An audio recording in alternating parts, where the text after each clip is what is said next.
suggesting that the second person on the bike might possibly have fled. Those are possibly incorrect then, right? Because she was obviously, according to the version of events you're presenting to us, dropped home. Then this girl, Anjali, was on her way back home when the accident took place. Is that accurate?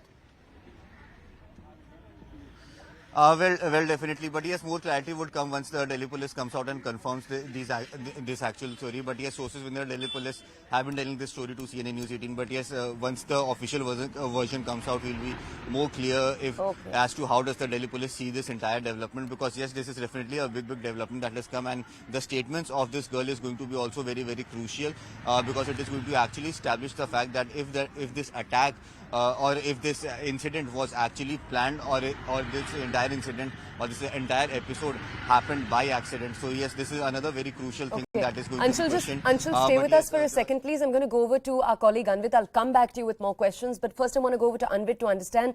Anvit, a post-mortem took place yesterday. We know that the family and then the NCW both have demanded that a post-mortem take place. We know that till yesterday, the family was saying that there was a possibility of sexual assault, that they didn't appreciate that the police was not investigating, according to them. Now, could you bring us more details about that report and when we could possibly expect it? Could you also tell us about how the Delhi police has decided to handle this since the media and political furor yesterday?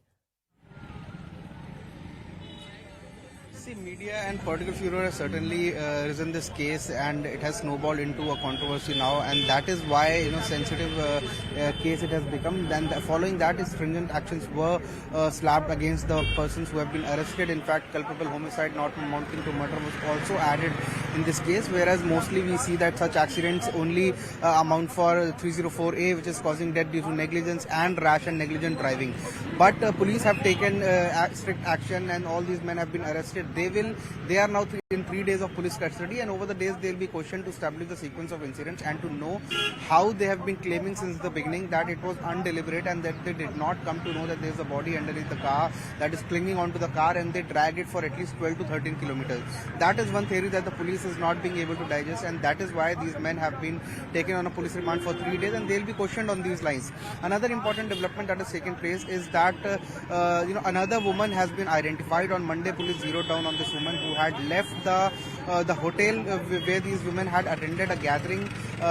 Both these women had left together. We do not know as of now whether this Anjali dropped the other woman at her house and then was headed to her home when the accident took place, or whether the accident took place and then she fled the spot, seeing that Anjali has been injured.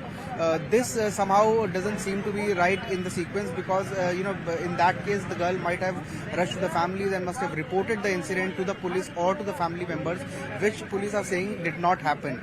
So that is one thing. This girl, her statement is expected to be recorded today. Formal statement will be recorded today. Other than that, post-mortem has been completed, and it is expected that the body of Anjali will be handed over to the family members today for her last rites. Post-mortem is crucial because the nature of injuries will suggest whether this woman was, since the family and NCW, like you mentioned, had been alleging that there was more to this just than an accident.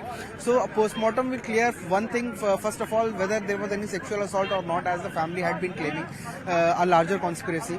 Secondly, the nature of injuries will suggest whether the woman died only after the accident itself, or did she die after being dragged, because that will change the kind of trial these men will face. If she was alive and she was dragged to death, that will make it a brutal murder, and then in court certainly it will affect the trial.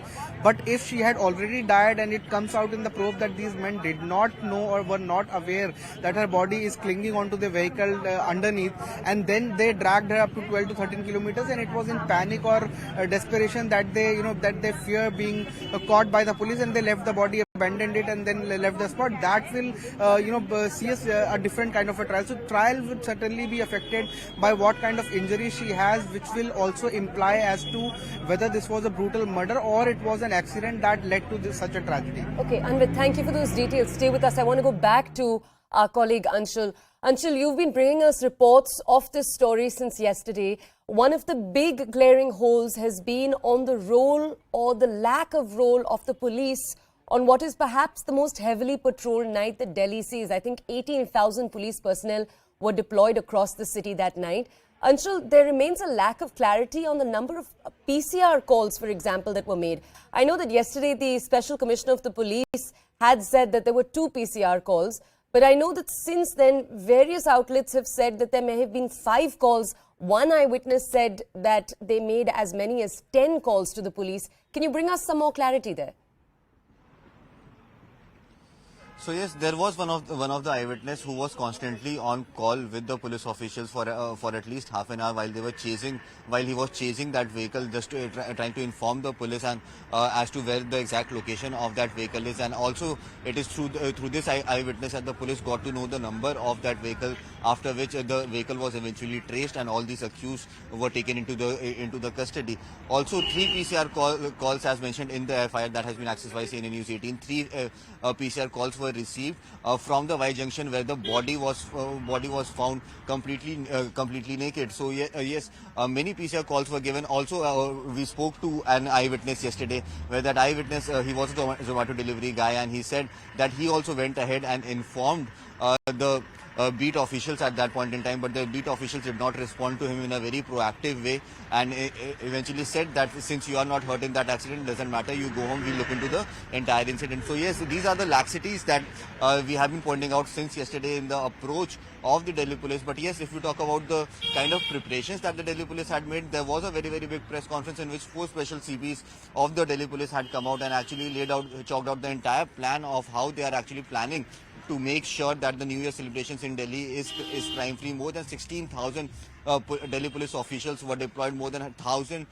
traffic police officials were deployed over the last 2 days of the New Year. And not only that, but also 1,300 pickets were also supposed to be put in place. But yes, these people go on a prowl for almost 4 to 5 kilometers and were drinking inside the car for at least 5 to 6 hours, and even after that they were not traced by any of the police officials, and they were not stopped at any of these pickets. So yes, these are a few of the questions that needs to be answered by the Delhi police. But yes, at this point in time, the biggest question is as to why did the Delhi police did not respond in actual time. So if the Delhi police would have responded in actual time, then probably the scenes could have been different. But yes, that remains to be seen as to what comes out of the investigation, because the investigation is still ongoing, and we are expecting that some details we might get as early as today.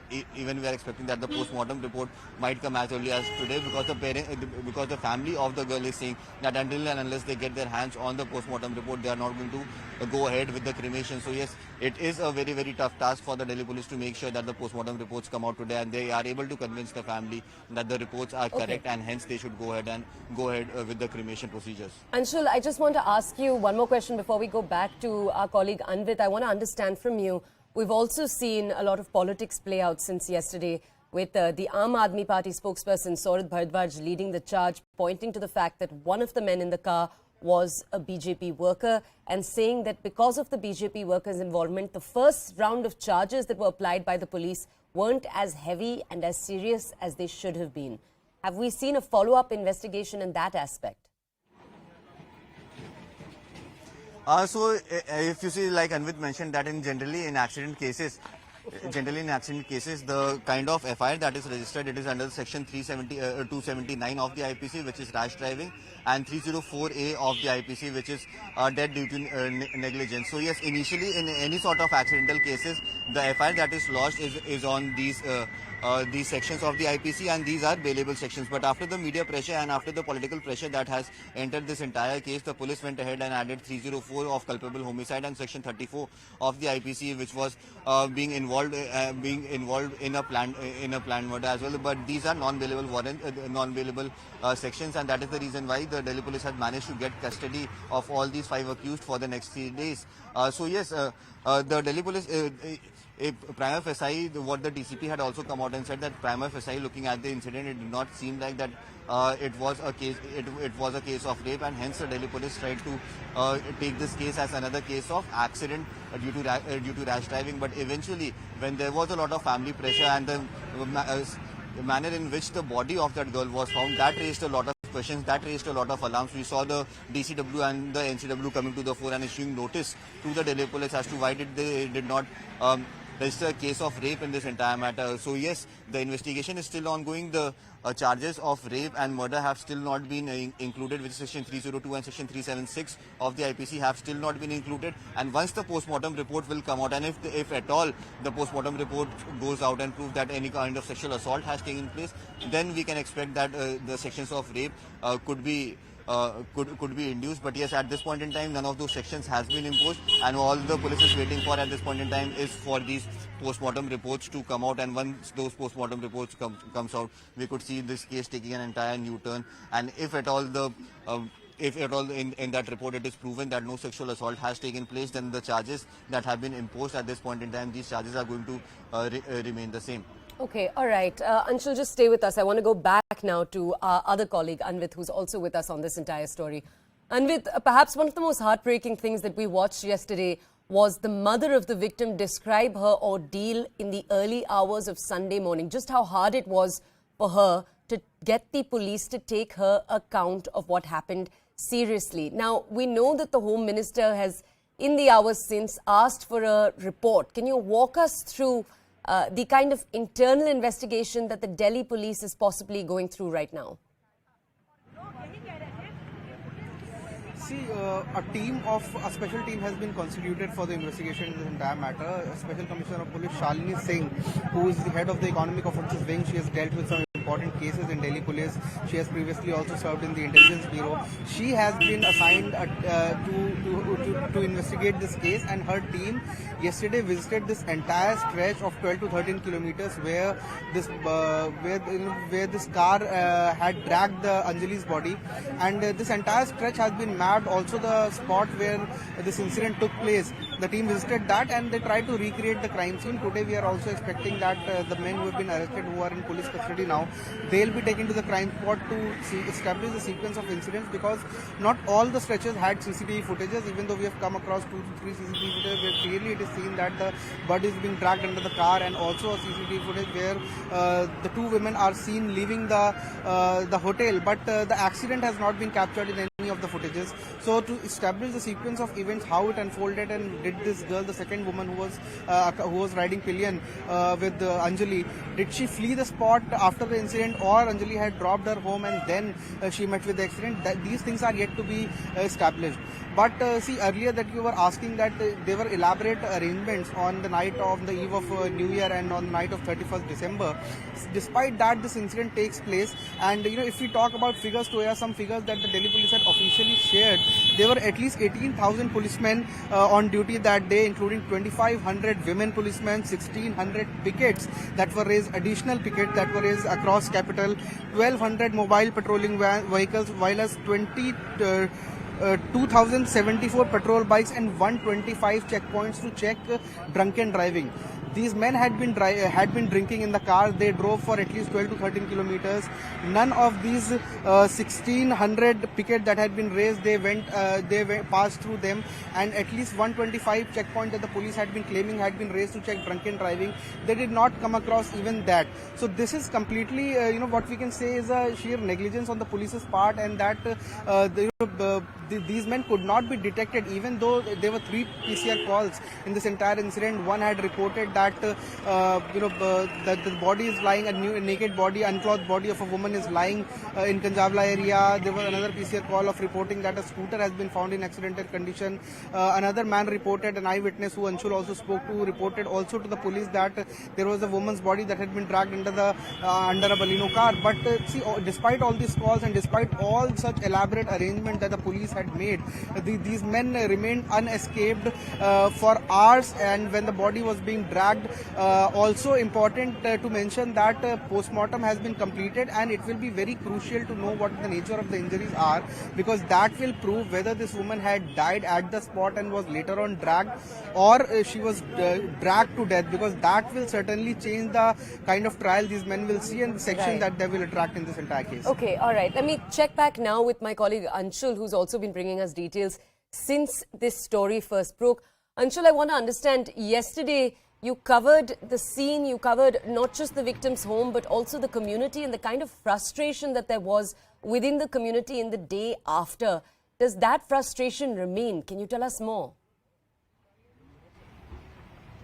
Well, definitely, even though the police is trying at this point in time to make sure that everyone is on the same page, but yes, the kind of initial investigation that took place in this entire matter, there were many loopholes in that entire investigation. That is the reason why the parents and the family members of the victim were actually very angry, because remember, the DCP of the Delhi police came out and actually said that there was no instance of rape, and prima facie doesn't seem any instance of rape, and that has irked a lot of people, especially the family members and the locals in that area. They are saying that how come without any medical testing they can come out and say that no rape has taken place, and that is the reason why they were so very angry. But yes, there has been a lot of meetings between the senior officials of the Delhi police and with the family members of the victim. The Delhi police is in constant touch with them and is trying to convince them that they are looking at this entire story from each and every angle. Also, another thing that had sparked a lot of controversy is that the family members weren't allowed to see the victim's body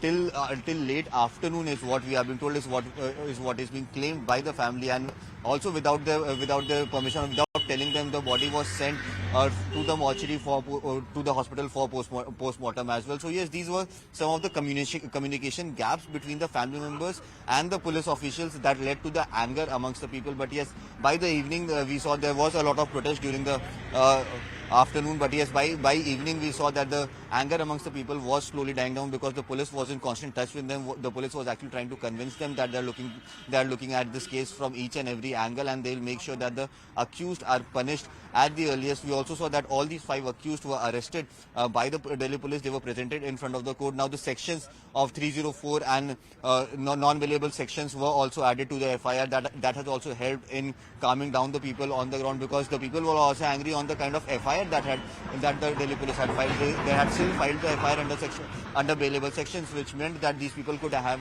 easily gotten bail and gotten away with this entire incident if channels like CNN News 18 would not have gone ahead and reported this story initially. Then the kind of pressure that has been built on the Delhi police, that would have not happened, and we could have seen that these people might have gotten away very easily. But yes, now since all these things have been taken into consideration, the Delhi police is trying to make an airtight case at this point in time. Their investigation is going in the right direction, is what senior officials in the Delhi police has been telling us. So yes, Anshul, could I just come in here and ask you a question? Yesterday we saw, as we were just touching on, we saw the Aam Aadmi Party Saurabh Bhardwaj make multiple allegations. One of the allegations he made was that one of the accused was in constant touch with the police and BJP netas during the entire night. I want to understand, has the Aam Aadmi Party given any proof to substantiate that claim, and has the police responded on that claim?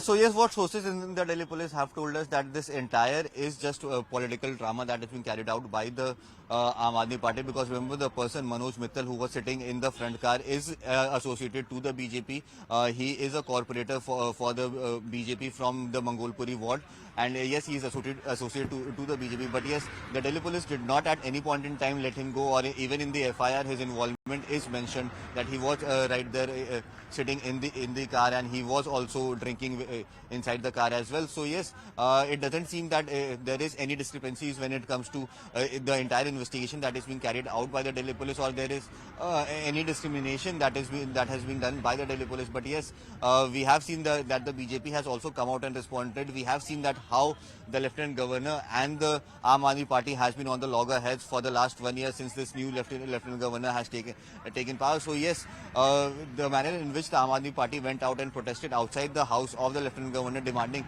his resignation, because they said that the Delhi police comes under the purview of the Lieutenant Governor, and since the Delhi police did not respond on time and did not do its job in the right manner, then the Lieutenant Governor should respond. So yes, this seems more like a case of political vendetta rather than anything practical in this entire matter. Just stay with us for a second, please. We have Dr. Vikram Singh. He's the former DGP of Uttar Pradesh. He's with us on the phone this morning. Sir, good morning. Thank you so much for joining us here on the channel. Sir, we're talking about a horrifying incident that took place on Sunday. And sir, in particular, there's been a question or a spotlight of sorts on the police's role, or rather where the police was found to be lacking. Sir, that's where I'd like to ask you to come in. On one side, we do know that 18,000 personnel were on the ground. There were checkpoints every few kilometers on New Year's Eve. At the same time, we do know that in this particular stretch, the woman's body dragged under the car for anywhere between 1 to 2 hours. There were multiple PCR calls made, but it took 2 hours for the police to reach her body. Sir, I want to understand from you, when local police have responded by saying that in that particular area there was less police stationing because it isn't an area that particularly usually sees crime, is that a response that you buy? Do you see this as a lapse in police efforts in Delhi? Good morning. This is extremely irresponsible a statement to be given by any police force. And Delhi Police Force is known for its professional competence. I'm extremely disappointed to hear this. Number one, they have not covered themselves with glory in any case in this case. They have been caught on the wrong foot multiple times. To come out and say that this is an accident even before the postmortem was conducted, and to say that those in the car did not notice anything irregular because of the fact that the body dragged them for 12 kilometers. Who would believe the story? And to speak like a defense advocate is just not expected of a professional person. And speak out of turn, speak like a knee-jerk reaction, like a novice, is unacceptable. Then the eyewitness said that he dialed no fewer than 22 times to the police control room and other agencies, and nobody responded. Nobody even bothered to call him back and say, what did you see and where did you see the dead body? Third, now they say they've added sections of the IPC in installments. Is this how the police should have done it? The deceased mother says that there has been rape and there has been other exploitation. There should have been incorporated in the FIR in the first go. And if it is not borne out by further investigation, you can expunge that. But to believe more on what the accused are saying, not to get the medical and alcohol test done immediately, I have my own reservations about. And also, as you very rightly said, Delhi police claimed that they converted the area into a cantonment with picketing and very strong patrolling. Nothing was seen. And if a person was able to drag the body for a good 12 kilometers for 47 minutes, I would keep my reservation. The implications and the conclusions are obvious. There's always a best way of doing everything, and this is the worst way of doing everything on the New Year's Eve. If this could have happened in the nation's capital, which is supposed and expected to be the most secure place, I had expected much more. Dr. Vikram Singh, thank you so much for providing us with your expertise, your own opinion of this entire situation. It is time right now for a short break. After this short break, in just a few minutes, we have more of the country's top stories for you. You're watching the Morning News.